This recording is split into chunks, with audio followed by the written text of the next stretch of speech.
So yeah, PlayStation changing their logo, what it stands for me. It doesn't really matter to me particularly because I'm only going to see it on box art or on top of the console. I looked at it, I was just like, cool. Whatever.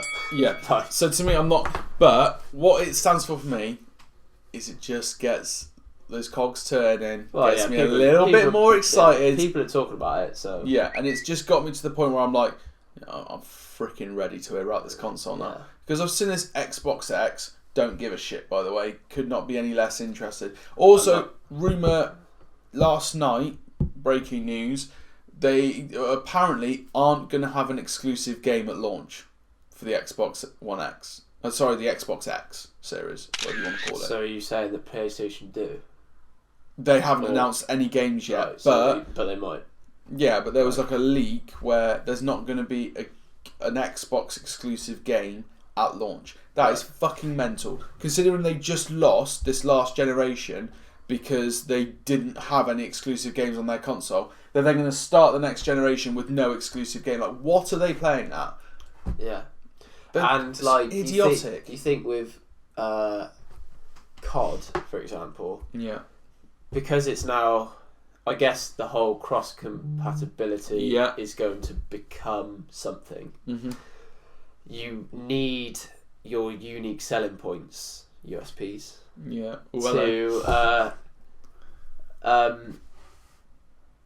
to make people want to buy your console. Yeah, like the only reason I ever bought an Xbox One is because Tomb Raider was exclusive for a year on it. Yeah. So I bought the console to play Tomb Raider.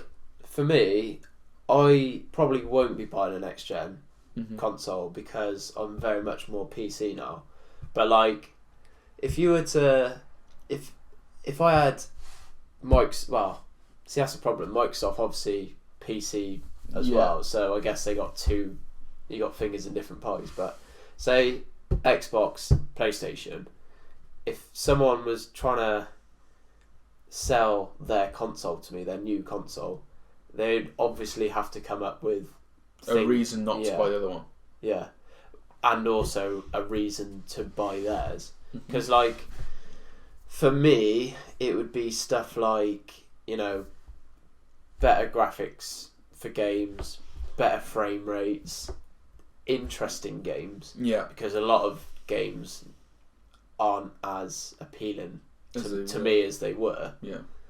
And they're the sort of things you sort of have to look at. And I know that you're on about the Game Pass and stuff. I won't touch on that. I'll let you.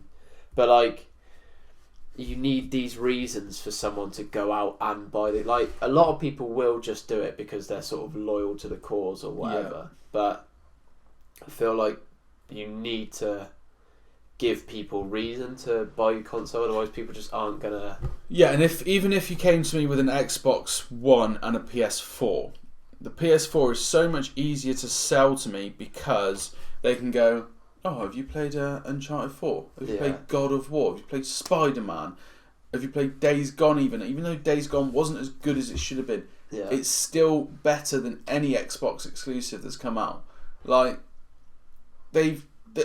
Xbox lost the last generation because they didn't have exclusives. So now they've started a new generation without exclusives. Whereas the PlayStation, I can guarantee now, have got at least one game at launch where I'm like, do they count Gears of War or Halo as exclusives? Yes, they are exclusive, but Gears of War, this recent one, hasn't been received greatly.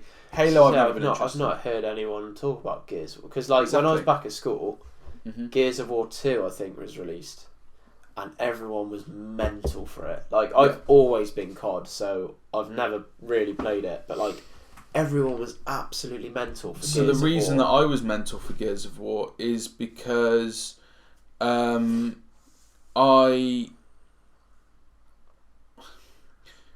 had Call of Duty 4 Modern Warfare as my like online multiplayer game, and then me and Chaz had Gears of War as our couch co-op, sit down, chill, play a game story-wise together.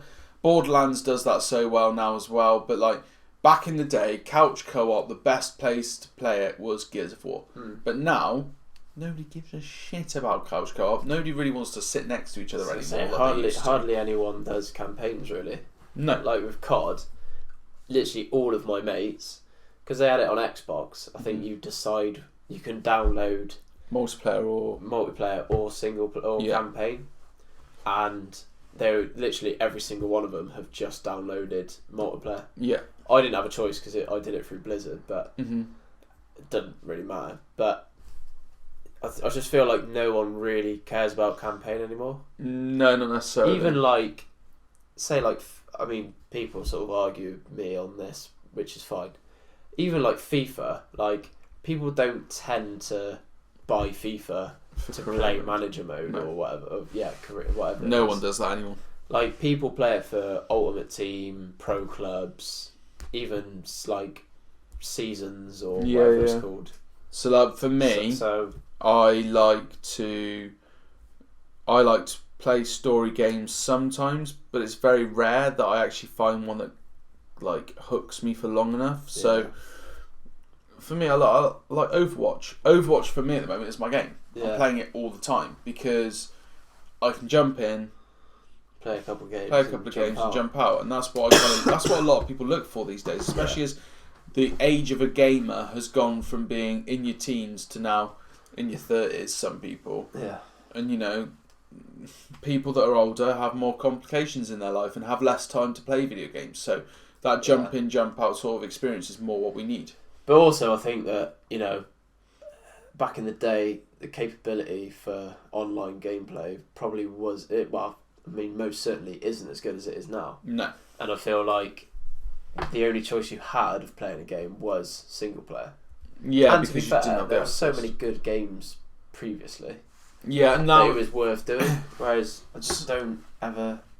The quality of games and the quality of films have definitely gone down. Like TV, I feel, is still going from strength to strength and is still absolutely fine. But the other two, but you could argue that TV series are similar to online gameplay in the fact that you can literally start and stop it quite easily. Yeah, which is probably why they're still succeeding. Whereas, like we said before, films and single player games, I feel like there's a repetition to it as well, because you get like remakes and stuff all the time in both of those different genres of entertainment. But like in games in particular, even if I'm playing a new Call of Duty campaign, feels exactly the fucking same as the other Call of Duty. Well, yeah, you're pretty much just trying to kill Russians or some form of terrorists. Basically. Yeah, you're basically trying to kill one guy. Yeah, that's essentially what they're always about. You've got to kill a few other guys to get to that one guy.